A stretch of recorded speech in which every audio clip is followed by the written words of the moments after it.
Good morning, ma'am. Good morning, ma'am. Okay, so let us start the class. So we have to start unit 3, which is multiple integrals.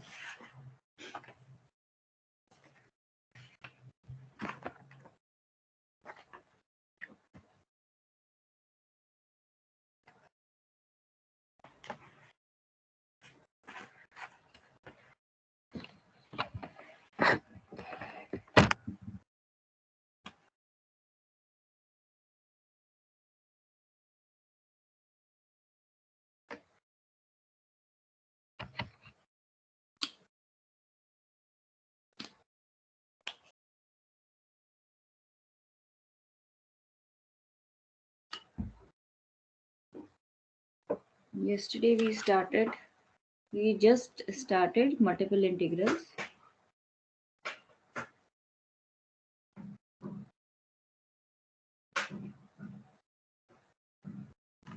Coming to properties of multiple integrals. Now, if fxy and gxy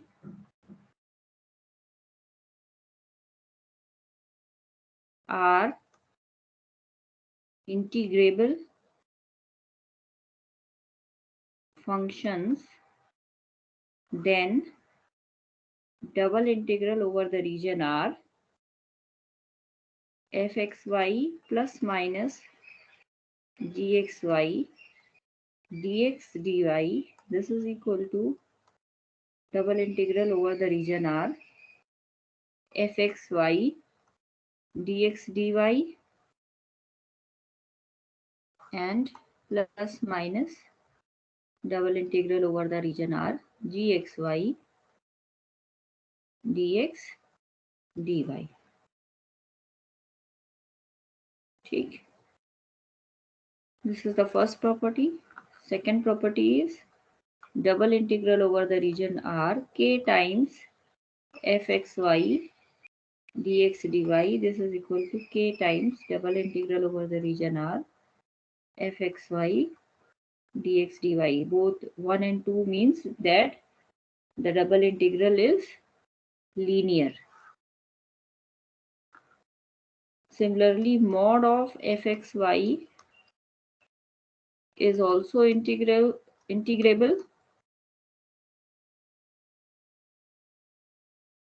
and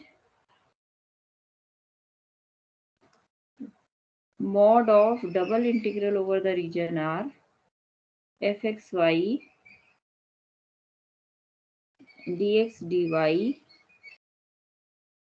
this is less than equal to double integral over the region R mod of fxy dx dy.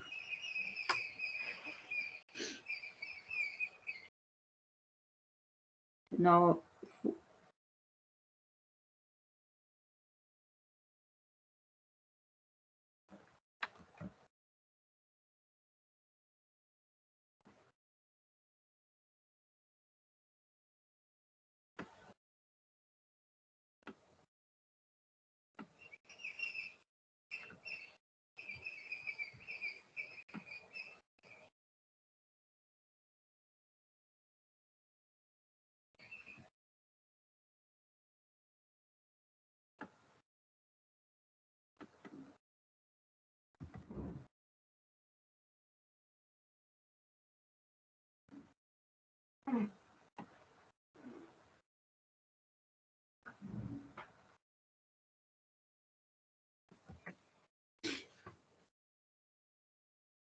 Less than equal to है, कहाँ से आ गया ये, ऊपर कहीं छूटा होगा फिर. Now fourth property, double integral over the region R fxy dx dy, this is equal to f of the value of the function at xi and eta into a. Now what is a? Where a is the area of the region R, and xi eta is any arbitrary point in R. The result is called, this number 4 is called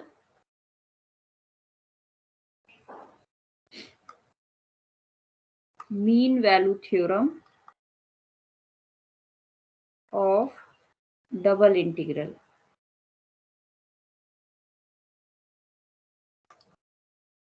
ठीक है,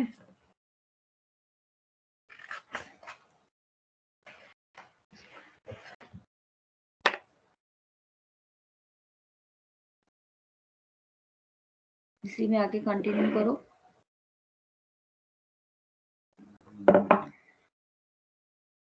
If m is less than equal to fxy is less than equal to capital M for every xy in R square means R cross R, then m into a, this is less than equal to double integral over the region R fxy dx dy, this is less than equal to capital M into a.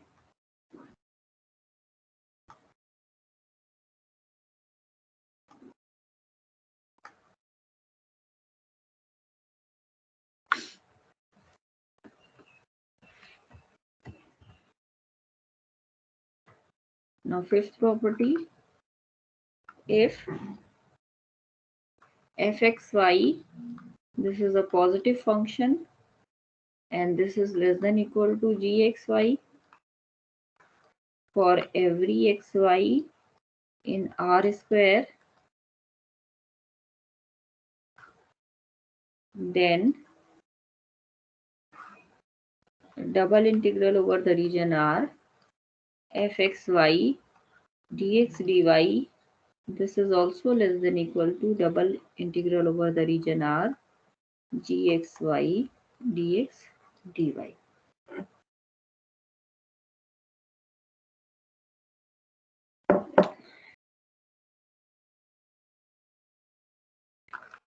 Sixth property, if fxy is greater than equal to 0 for every xy in R square, then double integral over the region R fxy dx dy is equal to is also greater than equal to 0.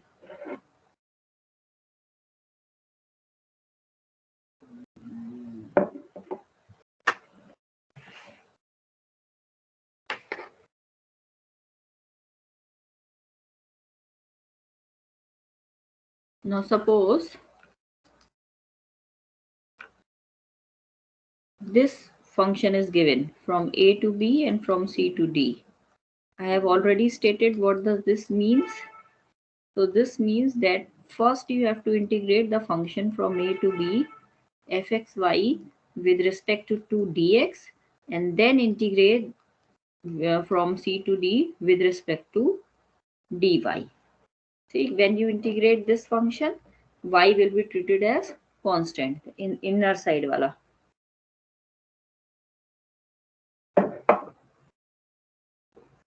For example,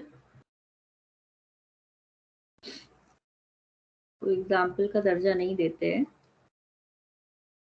कुछ और लिख देते हैं. Note. Now example 0 to 3, 0 to 1, x square plus 3y square dy dx. Now you have to find out this. तो क्या करेंगे?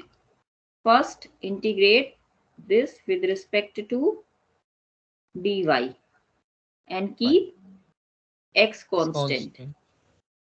ठीक, तो करो जल्दी से, क्या आएगा? x is constant, so x square y plus y cube, and you put the value of y from Yes, 0 to 1 and then integrate from with respect to dx. Ma'am 12. ठीक है, सबका आ रहा है? Yes ma'am. yes ma'am. ना दूसरा निकालो, 0 to a, 0 to under root of a square minus x square y dy dx.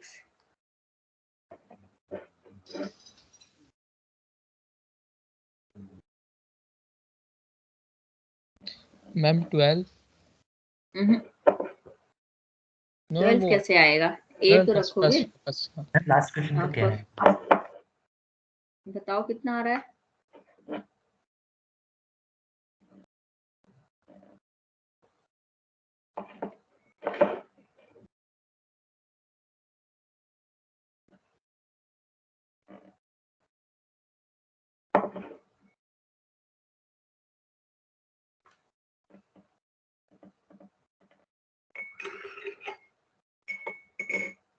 Ma'am a cube by 3. a cube by 3. A cube by 3 आ रहा है. a cube by 3 आ रहा है. Yes ma'am. A cube by 3. Now double integration, तो ये तो easy question है, ये तो आप कर लोगे अपने आप. Now if the region is given and the limits are not given and you have to calculate the limits, then how we calculate? So double integration within a region.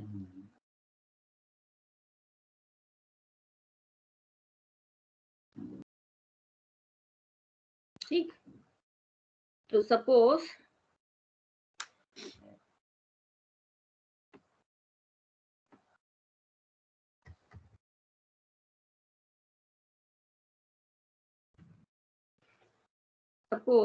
your given function is fxy dx dy. This is the region.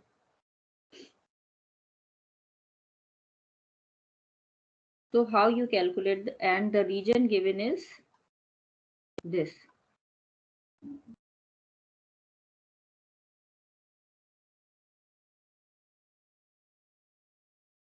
This is the region in which you have to integrate this. ये अंदर वाला region है. This, in this you have to integrate the function. This value is a and this value is b. This curve is y is equal to f1x, and this curve is y is equal to f2x. Now this is given.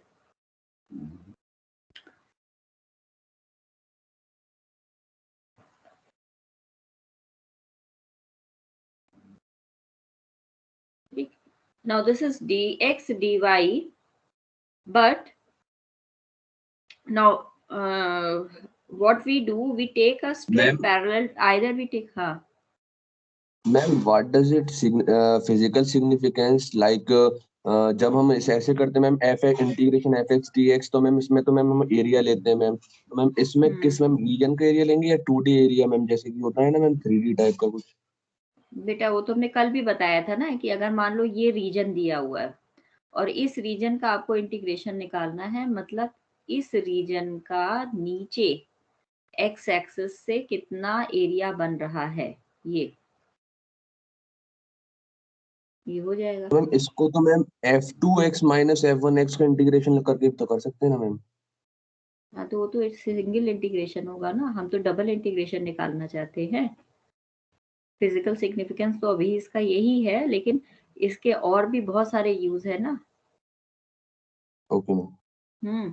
और मान लो कोई function 2 variables का दिया हुआ है, तो उसको कैसे तुम निकालो, नहीं पता है हमें, फंक्शन 2 वेरिएबल्स का दिया हुआ है, तो क्या करोगे? मान लो ये रीजन दिया हुआ है, ठीक, आपको इसका एरिया निकालना है, तो आप क्या करोगे?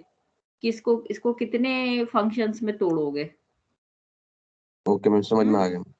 हाँ, या ये कोई फंक्शन दिया हो, अब इसको कितने फंक्शंस में तोड़ोगे? तो हर ओके मैम। फंक्शन को तोड़ना भी तो आसान नहीं होता है ना। यस तो ma'am. This is so it is better that you learn the double integration. Okay ma'am. So now if dx dy is given, whatever is given first, you take a strip parallel to that axis. ठीक, so here dx is given, so we should take a strip parallel to x axis. ऐसे लेना चाहिए हमें, लेकिन हमारे x axis में जो हमारा रीजन ऑफ इंटीग्रेशन दिया हुआ है, यहाँ पे कोई बाउंड्रीज डिफाइन नहीं है। यहाँ पे जो हमारा रीजन है ये ओपन है, so therefore we will transform it into dy dx. ठीक, so this will be calculated like fxy dy dx. ठीक, so we can take a strip parallel to, now dy is given first, so we'll take a strip parallel to y axis. So this is a strip parallel to y axis. Now we put the limits. So limits will be, now first y is varying from this curve to this curve. So this will be fxy dy dx. So y is varying from y is equal to f1x. So y is equal to f2x. So first you calculate this integral, and then the limits of x are varying from a to b. So this is varying from a to b. So this is how we calculate. Excuse me ma'am, ठीक, हाँ ma'am आपने जो ma'am ऊपर fxy dx dy को change कर दिया dy by dx में, ma'am क्या इसका इंटीग्रेशन इक्वल आएगा मैम चेंज करने पे? अगर रीजन बाउंडेड है तो इक्वल आएगा, अगर रीजन अनबाउंडेड है तो इक्वल नहीं आएगा। Yes ma'am. ठीक है, मैम तो यहाँ पे तो जो हम रीजन ले रहे हैं ये बाउंडेड है ना, ये ए और बी है, और यहाँ पे ये बाउंडेड दिख ही रहा है। मैम ये फिर से बता दो एक बार। नेक्स्ट वाला देखते हैं, उससे भी समझ में आ जाएगा। ठीक, तो suppose we have to calculate fxy dx dy and your region given is like this.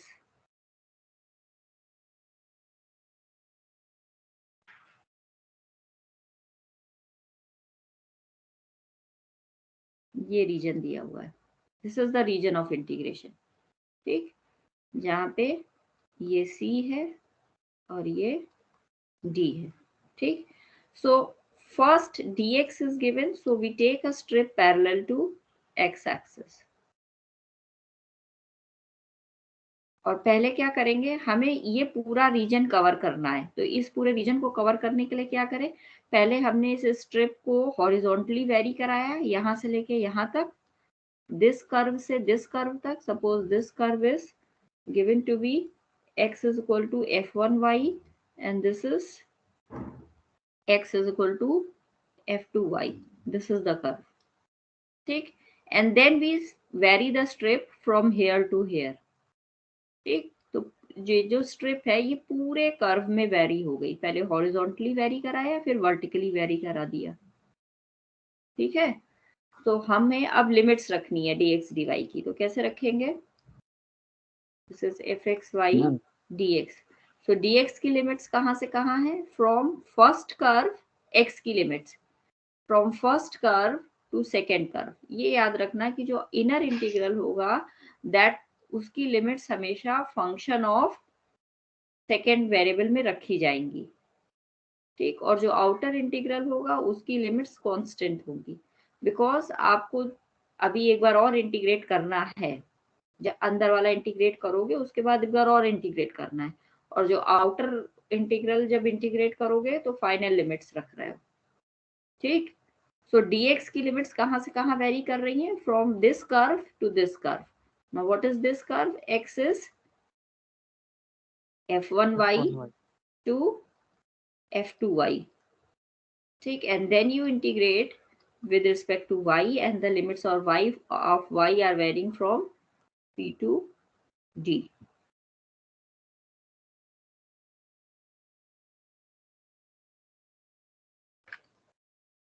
Clear हुआ? Yes, ma'am. Now suppose ma'am there is a rectangle. अभी ये वाला Hello. भी बता ले, फिर उसके बाद पूछना क्वेश्चन जो भी Okay. पूछने हो. ठीक, suppose this is a rectangle given. Now this is C, this is D, this is A, and this is B. And you have to integrate fxy dx dy. ठीक, तो dx dy हमें integrate करना है. So dx dy means first we have to dx is given first, so we have to take a strip parallel to x axis. x axis के parallel strip ले लो, fxy dx dy. ठीक, so x की values कहाँ से कहाँ very कर रही हैं? From this line to this line. ये लाइन क्या है? x is equal to a and this line is x is equal to b. तो x की लिमिट्स वेरी कर रही हैं from a to b. ठीक, एंड y की लिमिट्स कहाँ से कहाँ वेरी कर रही हैं? From c to d. So this is from c to d. This is y. ठीक है, अब क्योंकि ये बाउंडेड रीजन है तो dx dy is equal to dy dx होगा, लेकिन जब हम dx dy को dy dx में चेंज करेंगे तो हमारी लिमिट्स चेंज होंगी. The limits will change if we change the order of integration. Now this first integral will contain the limits for y. So since we are taking dy first, so now we have to take a strip parallel to y axis. अब इसी में हम strip parallel to y axis ले लेंगे. ठीक, बाकी सब same है. This is a, this is b, this is c, this is d. So now our limits for y are varying from this line to this line. Now what is the equation of this line? Y is equal to c. So y is equal to c to y is equal to d, and the limits of x are varying from a to b. So this is x is equal to a to b. Now here you will first integrate with respect to x and then with respect to y, and here you integrate first with respect to y and then with respect to x. So समझ में आया कैसे होता है? Yes, ma'am. ठीक, is the ma'am दोनों definition तरीकों में clear? Answer will be same. If the region is bounded. ठीक, if the given region is a bounded region, then your answer will be the same. But limits का ध्यान रखना, ये नहीं कि आपने ऑर्डर ऑफ इंटीग्रेशन तो चेंज कर दिया लेकिन लिमिट्स नहीं चेंज करी. तो अगर लिमिट नहीं चेंज करोगे, इसी में अगर dy dx कैलकुलेट करोगे तो आंसर थोड़ी सेम आएगा.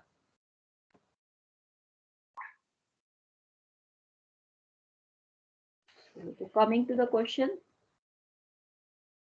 the first question is integrate e raised to the power of 2x plus 3y dx dy over the triangle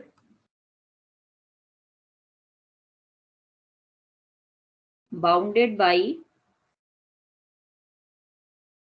x is equal to 0, y is equal to 0 and x plus y is equal to 1. तो बनाए, पहले ये triangle बनाए हम. Question So this, ma'am question फिर से दिखाइए. so this is x is equal to 0, y is equal to 0 and x plus y is equal to 1. This is x plus y is equal to 1. This line. So this is the region of integration in which you have to find out the value of the integral. So your integral is e raised to the power of 2x plus 3y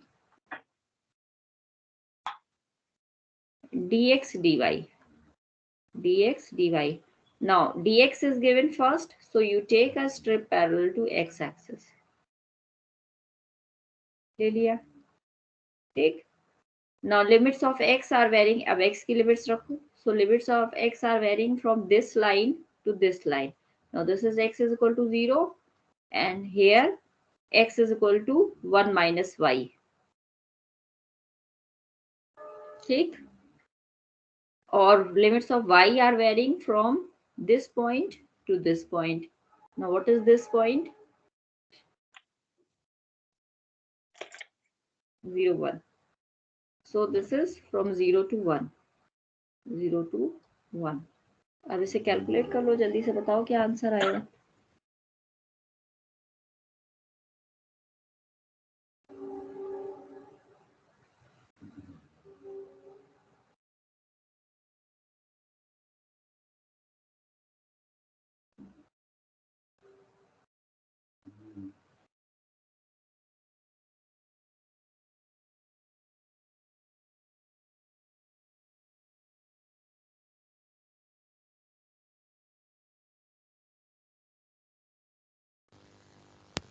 ma'am यहाँ पर y की limit 0 से 1 minus x क्यों नहीं ली?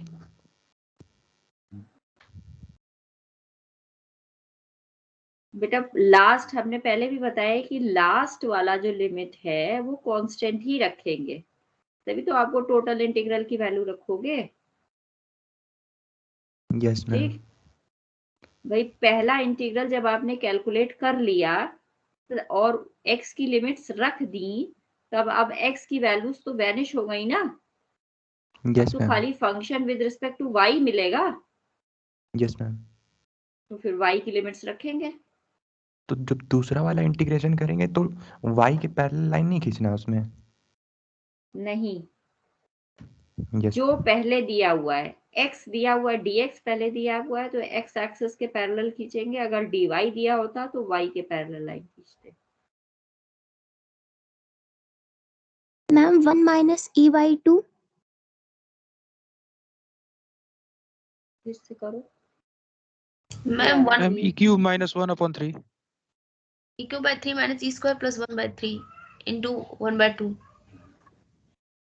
ठीक है, इसी को कैलकुलेट करोगे तो जो बोल रहे हो वही आएगा. ठीक है,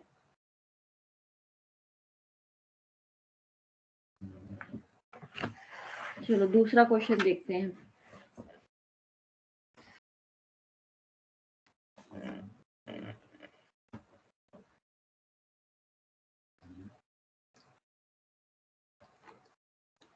Now evaluate double integral over the region R xy dx dy where R is the quadrant of the circle x square plus y square is equal to 1, where x is greater than equal to 0 and y is greater than equal to 0. ठीक, तो इसका मतलब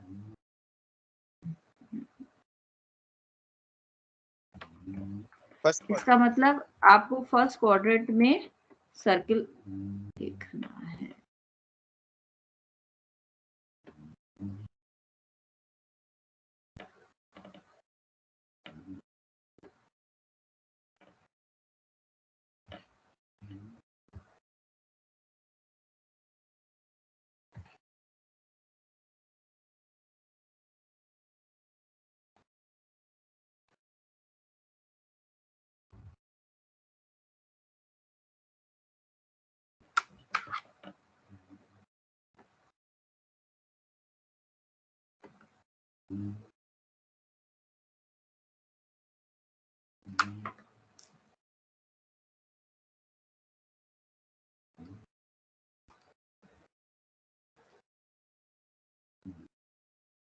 ठीक,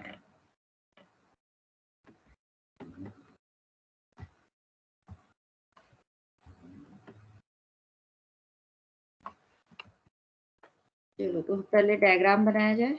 this is the first quadrant and this is the circle x square plus y square is equal to 1, radius 1. ठीक, now the Integral is xy dx dy. Now you have to evaluate this. Where this? चलो, तो dx dy है, तो इसका मतलब हमें देना है a strip parallel to x axis. ठीक. Now strip parallel to x axis, the value of x is varying from this axis, this point, this line to this curve. So x is equal to 0 to x is equal to under root of 1 minus y square. And y is varying from this point to this point. So 0 to 1. Calculate कर लो क्या आएगा. 1/3. 1/8. 1/8. 1/8. 1/8. Yes, ma'am. 1/8.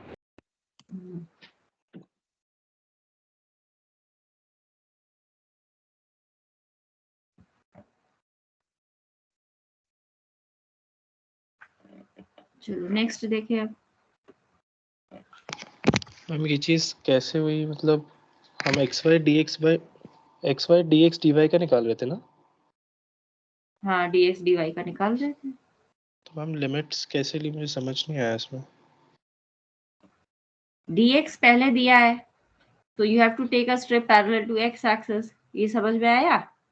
अब इस strip को देखो कहां से कहां वेरी कर रही. xy जो कर्व होगा उसमें लेंगे ना dx, मतलब xy जिसमें इंटरसेक्ट करेगा. नहीं, जो रीजन दिया हुआ है इंटीग्रेशन का, ये तो फंक्शन है. रीजन ऑफ इंटीग्रेशन क्या दिया हुआ है, x is greater than 0, y is greater than 0, मतलब फर्स्ट क्वाड्रेंट. और first quadrant of the circle x square plus y square is equal to 1. तो क्या बना, यही तो बना ना रीजन ऑफ इंटीग्रेशन. ये सर्किल है पूरा. This is the whole circle. ये पूरा सर्किल है. पूरा बनेगा नीचे तक. अभी कुछ अनइवन बना है, आप बड़ा सा बना लेना. अब हमें इसमें खाली वो पोर्शन लेना है जिसमें x is greater than 0, y is greater than 0 हो. तो क्या होगा, फर्स्ट क्वाड्रेंट ही तो बनेगा. यही तो रीजन ऑफ इंटीग्रेशन बनेगा. नहीं बनेगा तो यही, लेकिन इससे एरिया कैसे निकल रहा है ये समझ नहीं आया ना. लिमिट से मतलब एरिया थोड़ी निकाल रहे हैं. किसने बोला एरिया निकाल रहे हैं. हम तो इस फंक्शन को इंटीग्रेट कर रहे हैं, एक्स वाई को इंटीग्रेट कर रहे हैं विद इन दिस रीजन. बस हमने एक्स वाई का कर्व थोड़ी बनाया है कोई. ठीक.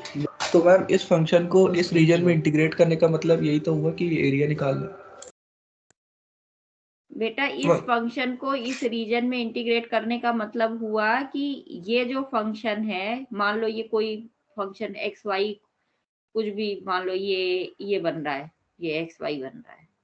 तो अब ये फंक्शन इस रीजन में कितना एरिया एक्स एक्सिस के साथ बनाएगा. मान लो ये बन रहा होता, ये है.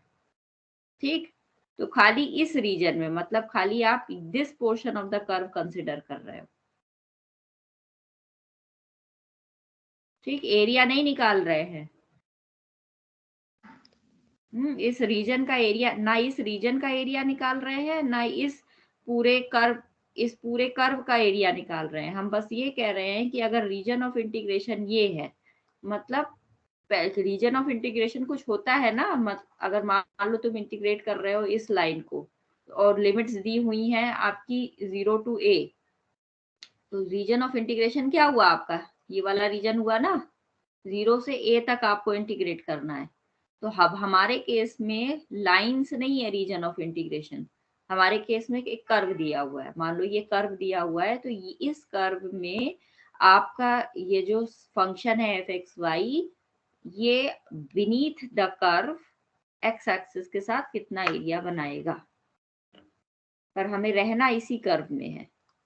ये इससे बाहर नहीं जाना है. क्लियर है मैम लेकिन ये जो एक्स वाई कर्व है, ये एक्स वाई प्लेन में तो लाई करेगा ही नहीं ना. ये तो जेड एक्सिस पे भी चला जाएगा.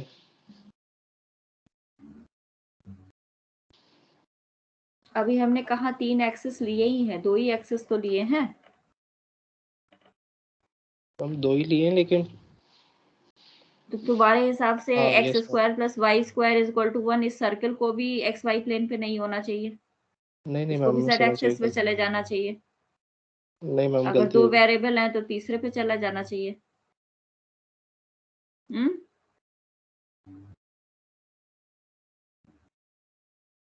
मैम वो e की पावर 2x प्लस 3y वाले का मैम आंसर क्या है? आंसर ये था 1/6 दिस। अब इसे और सिंप्लीफाई करो, जो तुम्हारा आंसर आ रहा है वही आ रहा है तो ठीक है। ठीक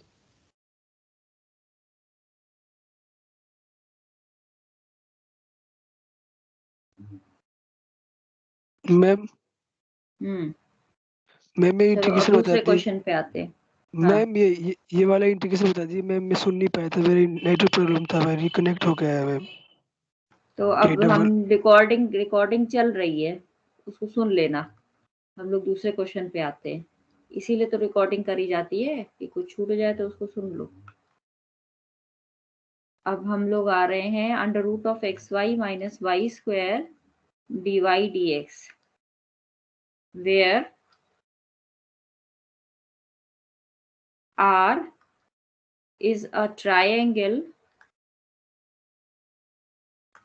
with vertices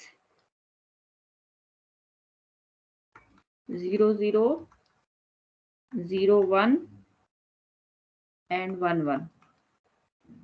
ये ट्रायंगल दिया हुआ है। तो पहले ये रीजन ऑफ इंटीग्रेशन बना लेते हैं। मैं क्वेश्चन नहीं लिख पाया। Under root of x y minus y square d y d x. ठीक, तो अब रीजन ऑफ इंटीग्रेशन बना रहे हैं हम लोग। 0, 0 ये एक वर्टिसेस है, दूसरा है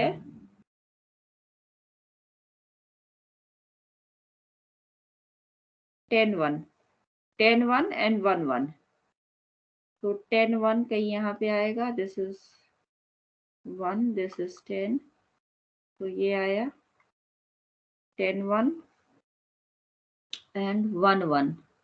सो 1, 1 कहीं यहाँ पे आएगा, 1, 1। तो ये हुई सीधी लाइन,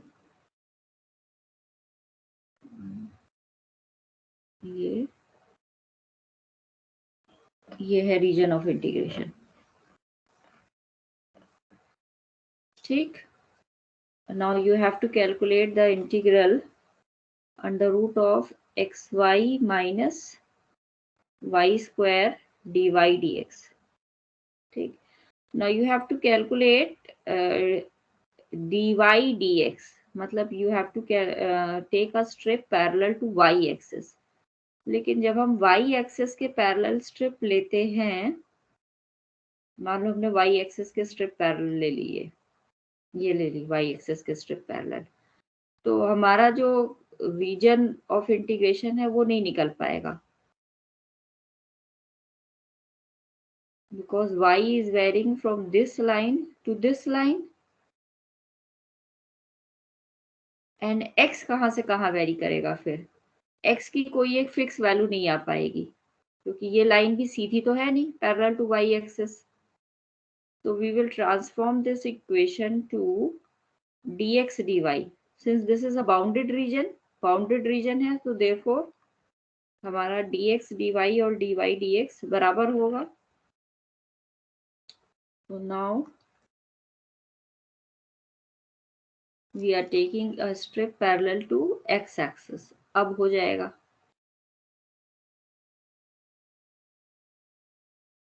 ये है।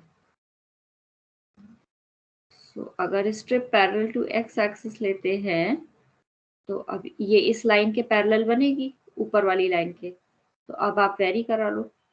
So now x is varying from this line to this line, so x is varying from 10y।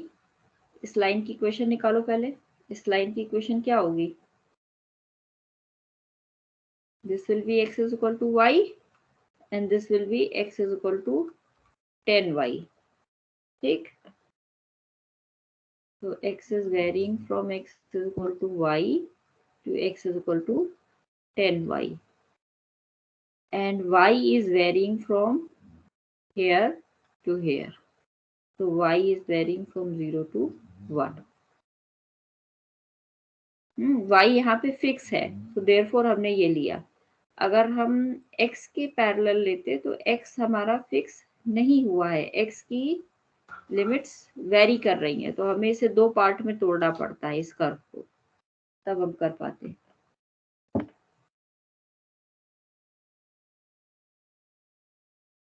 तो कैलकुलेट कर लो इसका. 6 आएगा. Ma'am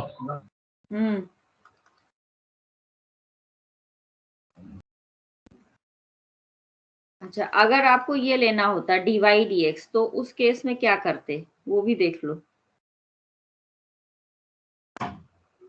ma'am then there may be cases when we have to break this integration. हाँ, दो लेने पड़ते. अगर ये होता और आपको strip parallel to y axis लेनी है तो पहले आप इस कर्व को दो पार्ट में तोड़ोगे. ठीक, पहले इस कर्व इसके लिए निकालोगे और इसके लिए निकालोगे ये. ठीक, अब पहले dy dx में पहले इस कर्व के लिए निकालोगे फिर इस कर्व के लिए निकालोगे और दोनों को जोड़ दोगे.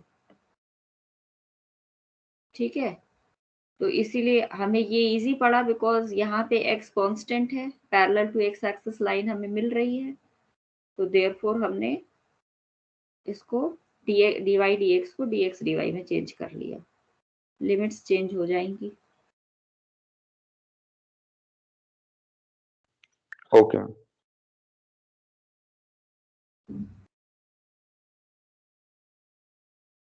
So this is when you calculate dy dx.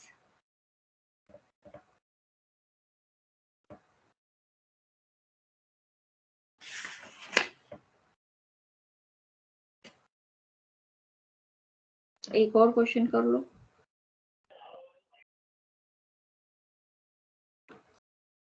Evaluate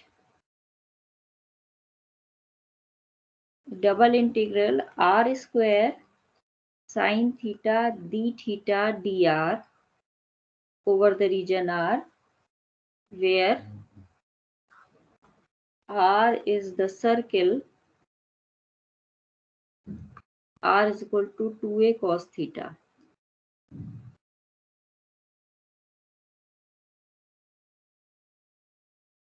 ठीक, तो हमारा रीजन ऑफ इंटीग्रेशन ये दिया हुआ है, ये सर्किल है जिसका रेडियस a है और सेंटर 0 है, एंड जो हमारा थीटा है वो वेरी कर रहा है -π/2 से π/2. ठीक, सो इंटीग्रेशन क्या हो जाएगा, r square sine theta D theta dr है.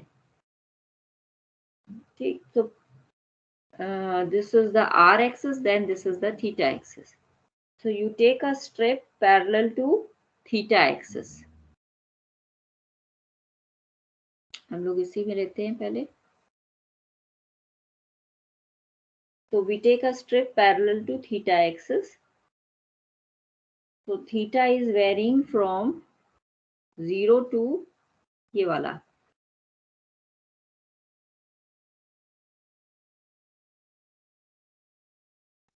थीटा निकालना ज्यादा कठिन होगा, हम लोग इसको dr d थीटा में चेंज कर लेते हैं. तो we will change this into dr d theta because otherwise वो cos इनवर्स में आ जाएगा. ठीक, तो लिमिट्स फिर इंटीग्रेट करने में थोड़ा सा दिक्कत हो जाएगी. हाँ, Can you please explain why you took this circle of radius a? क्योंकि ये दिया हुआ है रीजन ऑफ इंटीग्रेशन और इसको प्लॉट किया है. ठीक, R equal to 2a cos theta, it should be a cosine function with amplitude 2a. अरे ये सर्किल r थीटा एक्सिस में ये सर्किल को रिप्रेजेंट नहीं करेगा. इतना तो पढ़ा होगा कोऑर्डिनेट ज्योमेट्री में। कोसाइन फंक्शन क्या हो गया ये? With centre 0, polar coordinate circle के नहीं पढ़े? अगर नहीं पढ़े तो अब पढ़ लो। Now dr d theta, so we take a strip parallel to r axis. So we take a strip parallel to r axis, and a is varying from 0 to equation of this circle. So r is varying, sorry. So r is varying from 0 to 2a cos theta, and theta is varying from minus pi by 2 to pi by 2. So minus pi by 2 to pi by 2, और ये निकला हमारा कितना? Half of the circle के लिए। तो full circle के लिए क्या हो जाएगा? 2 टाइम्स।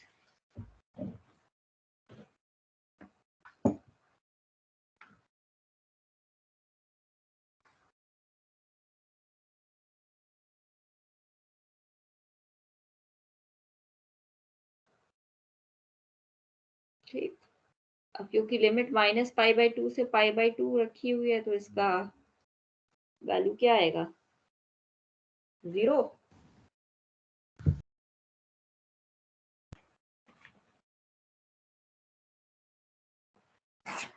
ठीक, कैलकुलेट कर लेना इसको।